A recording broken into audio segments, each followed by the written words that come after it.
country. If you believed that Iran had enough enriched uranium to genuinely launch a nuclear attack against Israel, would that knowledge alone mean that you would countenance military action? One thing that we should set aside is there's our CIA and the Mossad. Israel are not arguing that they have the case, and even Israel said, the leader of the Mossad said, even if they had a weapon, it's not an existential threat to them. So you wouldn't ever countenance any preemptive strike? No, not really. Why should we? That's aggression. We're not supposed to commit aggression. I mean, that's left for the dictators. They worry that if he is in possession of a nuclear weapon, he wouldn't hesitate to carry out some of the threats and statements that he's made. And don't they have a right to feel vulnerable about that? So you basically are defending the preventive war doctrine, which goes back to Bush. So, and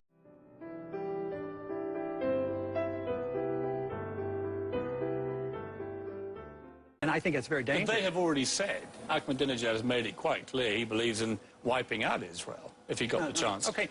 If you were president in the Second World War and you'd been given knowledge the Japanese were planning Pearl Harbor, you would have preemptively struck, wouldn't you?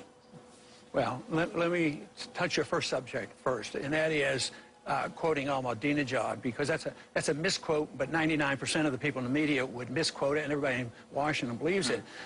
What he actually said on the proper interpretation was that the regime in charge of Jerusalem should be removed from the pages of time.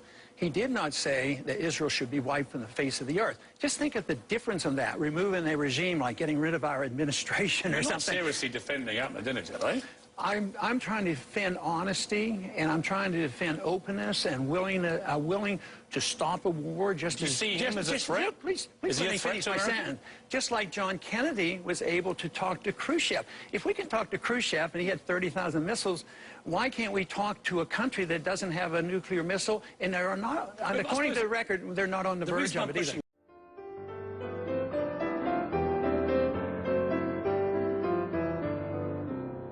He's saying you actually have Ahmadinejad threatening to exterminate Israel. where does he threaten? And he is developing ever faster nuclear capacity. Now, that is a matter for concern, isn't it? Well, where is he currently threatening to destroy Israel? That is my question. Well, he's made statements which allude to that in the past. Allude to it, okay. The dissolution of the Israeli state. That's like saying we want the dissolution of the Soviet Union. It doesn't mean anyone's going to launch nuclear weapons to achieve it. You can do it through other means. Dialogue is an important path. For example, if you want to solve the situation, we should have dialogue with these countries again.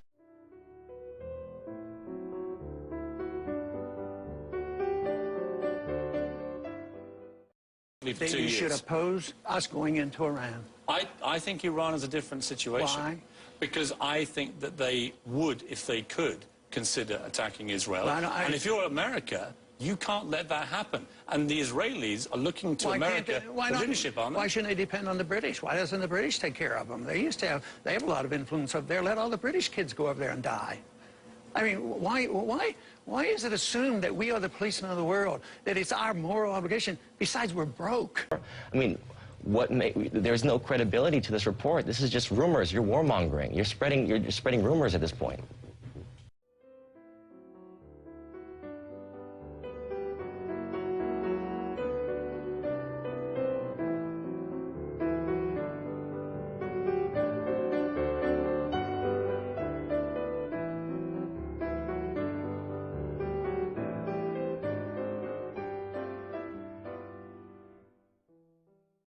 In Syria, there has been a much greater massacre, and Obama has absolutely refused to use military force. I agree with you. I agree with you about Syria. How do you explain the double standard? Let me I'm just about to come to Syria, but let me explain about Libya first. He prevented, many people believe, a terrible massacre occurring. And surely the job of responsible presidents of countries like the United States is to prevent, not to wait for them to happen and then react. Isn't it better to get in first? In Syria, I agree with you. In Syria, I agree with you. I have a larger concern. The international community has been far too slow.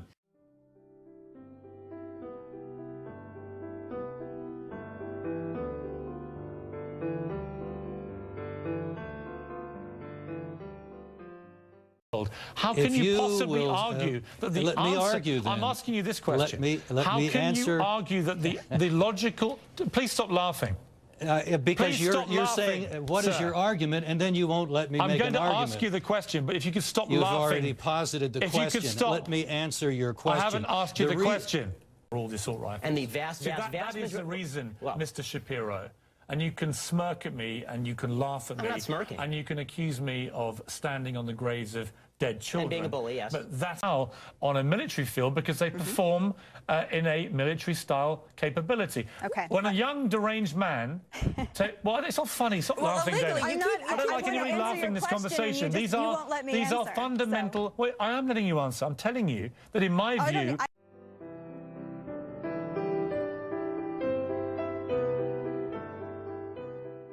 But what do you need a semi-automatic weapon for? The only reason I think you need it is, Pierce, challenge Alex Jones to a boxing match, show up with a semi-automatic that you got legally, and pop him. I'd love to see that. In uniform. I'll borrow my brother's uniform. I don't think more guns are the answer. In uniform. I'll borrow my brother's uniform. I don't think guns...